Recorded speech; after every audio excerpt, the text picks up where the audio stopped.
एक vitrified tile बनाने के लिए ball clay, potash feldspar, china clay जैसी और भी दूसरी रॉ मटेरियल्स की जरूरत होती है। सबसे पहले सभी रॉ मटेरियल्स के मिक्स का वेट करते हैं। वेट लेने के बाद रॉ मटेरियल को कन्वेयर बेल्ट से बॉल मिल में भेजते हैं, जहां इसे ग्राइंड किया जाता है।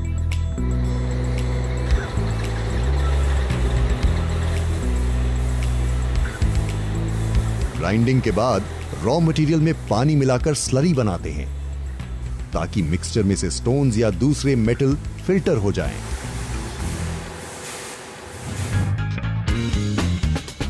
इसके बाद स्लरी की ड्राइंग होती है। इन हाइड्रो पंप्स के थ्रू पास करके रॉ मटेरियल से एक्स्ट्रा मॉइस्चर बाहर निकाल लिया जाता है। यह है स्प्रे ड्रायर, जो स्लरी मटेरियल को ड्राई करके पाउडर में कन्वर्ट कर देता है।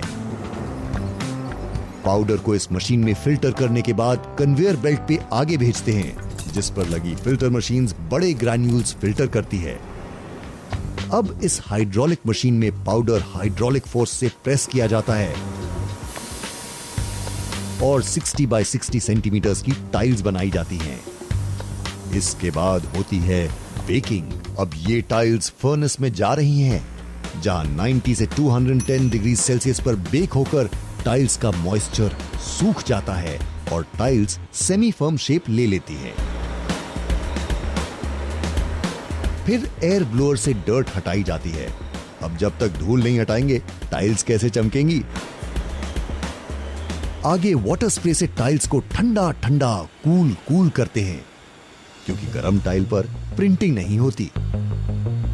यहां टाइल्स को एनगोब लिक्विड मटेरियल के फाउंटेन में 2 बार नहलाया जाता है। ये एक तरह का एडिसिव है। अगले स्टेप में टाइल पर होने वाली डिजाइनिंग इसकी वजह से ही चिपकती है। अब टाइल्स अपर लेयर डिजाइनिंग के लिए तैयार हैं, जिसे ग्लेज एप्लीकेशन कहते हैं। यहां टाइल्स पर डिजाइन को डिजिटली प्रिंट किया जाता है। देखा, डिजिटल इंडिया कहां काम आसान कर रहा है। इसी स्टेप के बाद सेम टू सेम दिखने वाली टाइल्स को अपनी एक अलग पर्सनैलिटी मिल जाती है। इसके बाद टाइल्स फायरिंग प्रोसेस के लिए फिर से फर्नेस में भेजी जाती हैं। यहां टाइल्स 90 से 1224 डिग्री सेल्सियस टेम्परेचर के अलग अलग लेवल्स से गुजरती हैं। इस बर्निंग प्रोसेस के बाद टाइल्स को ऐसे स्टैक करते हैं जिससे इनकी मजबूती टेस्ट हो जाती है। वाह, स्टैकिंग की स्टैकिंग और टेस्टिंग की टेस्टिंग। स्टैकिंग के बाद टाइल्स की पॉलिशिंग की जाती है। उससे पहले एक स्क्वेरिंग मशीन टाइल्स की एजेस को परफेक्ट करती है। यहां पानी से टाइल्स की अपर लेयर को कूल रखा जा रहा है ताकि वो टूटे नहीं। फाइनली 2 लेवल्स में पॉलिशिंग होती है, जिसके बाद टाइल्स को उसका एक्चुअल लग्जूरियस लुक मिल जाता है। पॉलिशिंग के बाद शाइनी टाइल्स की ड्यूरेबिलिटी चेक करने के लिए रैंडम टेस्ट्स होते हैं।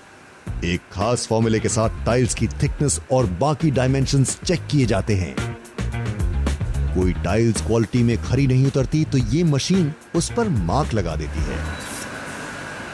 अब क्वालिटी चेक में पास हुई टाइल्स पहुंचती हैं फाइनल पैकेजिंग के लिए। यहां एक मशीन ऑटोमेटिकली 4 टाइल्स को एक कार्टन में पैक करती है।